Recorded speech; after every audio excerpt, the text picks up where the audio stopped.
उत्तराखंड सरकार के वक्फ board chairman और दर्जा प्राप्त राज्य मंत्री शादाब शम्स सहारनपुर पहुंचे, जहां भाजपा सहित सहयोगी दलों व कार्यकर्ताओं ने उनका जोरों शोरों से स्वागत किया। जिसके बाद शादाब शम्स जी ने अरबी मदरसे पहुंचकर मदरसे के जिम्मेदार लोगों से मुलाकात कर मदरसे की लाइब्रेरी के बारे में जानकारी ली।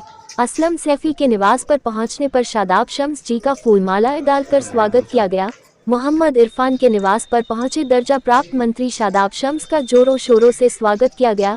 इस मौके पर हरिद्वार जिला अध्यक्ष अल्पसंख्यक मोर्चा बरोज आलम, मोहम्मद खालिद, प्रदेश महामंत्री अल्पसंख्यक मोर्चा गुलफाम शेख, राष्ट्रीय लोकदल अल्पसंख्यक प्रकोष्ठ सहारनपुर जिला अध्यक्ष शमीम अहमद, मेरठ प्रांत सेल संयोजक मुस्लिम राष्ट्रीय मंच मोहम्मद इरफान, जिला उपाध्यक्ष भाजपा अल्पसंख्यक मोर्चा बाबर अली, मीडिया प्रभारी मुस्लिम राष्ट्रीय मंच अनस फरीदी, भाजपा नगर अध्यक्ष अल्पसंख्यक मोर्चा जावेद गुज्जर, साबिर सिद्दीकी, मोबिन अहमद आदि काफी संख्या में कार्यकर्ता मौजूद रहे।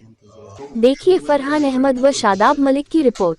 बाद में लकड़ी में जो बताते हैं वो लकड़ी देते हैं और इसलिए यहाँ का काम दूसरी स्टेट्स पे चला गया और यहाँ के लोगों के पास से काम जो है वो कम हो गया। हम लोग क्योंकि प्लान कर रहे थे उत्तराखंड में भाई हमारे पास खुद लकड़ी है और वहाँ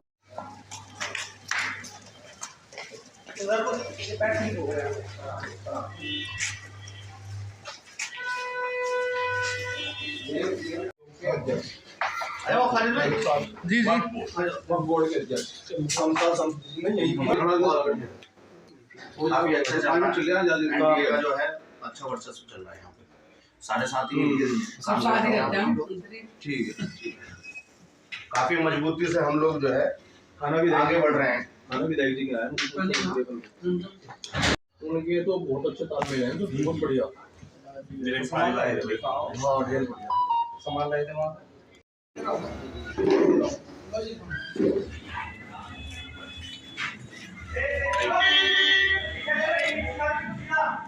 आगे सर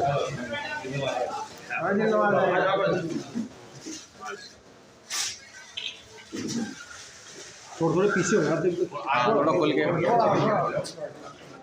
फोटो भी सही आएगा। Thank you.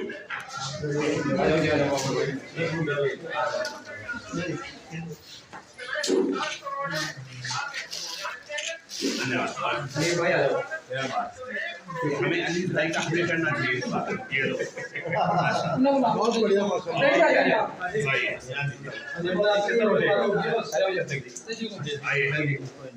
अध्यक्ष जी का तो ये लो अध्यक्ष जी का सामने ये करिए हमारी तरफ से ठीक है और तुम्हारा बहुत शुक्रिया। यूपी के मुख्यमंत्री द्वारा उर्दू पे एक बयान दिया गया है, ऐसे वक्त में आपका सहारनपुर दौरा, इसका क्या मायने है? देखिए, उर्दू के ऊपर बयान नहीं दिया गया है, विपक्ष उससे घुमा घुमा के घुमा रहा है। उन्होंने कहा कि तमाम लैंग्वेजेस अपनी जगह, लेकिन क्या ईमानदारी से आप बताइए कि मुसलमानों के बच्चे सिर्फ उर्दू और अरबी पढ़े? सब कुछ पढ़ना चाहिए ना। तो वही उनका कहने का मंतव्य सिर्फ इतना था कि हम सब कुछ पढ़ें, सिर्फ एक भाषा पढ़ के बच्चों को कट्टर मुल्ला की तरफ कटमुल्ला वाली लाइन पे मत पहुंचाइए। ये शब्द मुझे लगा उनका जो इसको कहते हैं कटमुल्ला, वो कहते हैं कट्टर मुल्ला।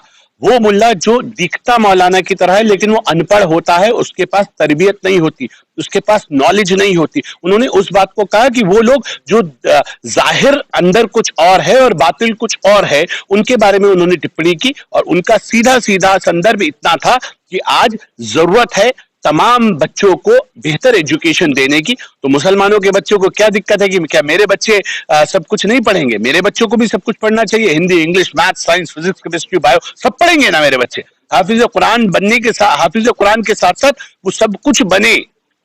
ये एक सोच अगर उत्तर प्रदेश के माननीय मुख्यमंत्री योगी जी की है तो इसमें मुझे नहीं लगता कहीं से कोई दिक्कत है। अब उर्दू को लेके बैठ गए कि उर्दू तो फला उर्दू का विरोध करे। उर्दू का कहीं विरोध नहीं है। उर्दू हमारी जबान है, उर्दू हिंदुस्तान की जबान है। उर्दू जबान का विरोध नहीं है, उस सोच का विरोध है जो मुस्लिम बच्चों को सिर्फ उर्दू और अरबी तक सीमित रखना चाहती है। और हम ये कह रहे हैं कि मेरे बच्चे भी, अब हमने उत्तराखंड के अंदर मॉडर्न मदरसा तैयार किया है और हमने कहा है हम अपने मॉडर्न मदरसों में संस्कृत भी पढ़ाएंगे, हम एनसीईआरटी का सिलेबस पढ़ाएंगे, हिंदी, इंग्लिश, मैथ, साइंस सब पढ़ाएंगे। मेरे बच्चे डॉक्टर, इंजीनियर, हाफिज कुरान के साथ साथ वो भी सब कुछ बनेंगे, तब तो देश आगे बढ़ेगा। तो देश को क्योंकि विश्व गुरु बनाना है, उस दिशा में प्रदेश के माननीय मुख्यमंत्री योगी जी सोच रहे हैं। और मुझे लगता है कि अगर वो पॉजिटिव सोच रहे हैं तो उनकी पॉजिटिविटी को नेगेटिविटी में नहीं सोच देखना चाहिए। वो पॉजिटिव थे और आज हमारे मदरसों के हालात बेहतर कैसे बने, हमारे मदरसों को क्या हमें अपने बच्चों के लिए आवाज उठाने की जरूरत नहीं है, कि हमें अपने बच्चों को बेहतर एजुकेशन मिले, इसकी जरूरत नहीं है। तो उस दिशा में उन्होंने बोला और हमें उम्मीद है कि वो बहुत पॉजिटिव सोच रहे हैं। जिन लोगों को नेगेटिविटी दिखाई देती है, इंग्लिश में एक कहावत है,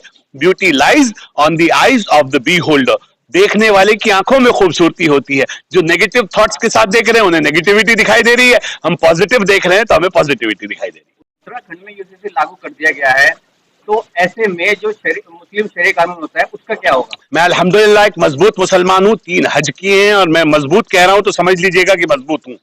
मैं कह रहा हूं कि यूसीसी से किसी भी इस्लाम के मानने वाले को कोई फर्क पड़ने वाला नहीं है। आप इस्लाम में रहते हुए यूसीसी को फॉलो कर सकते हैं।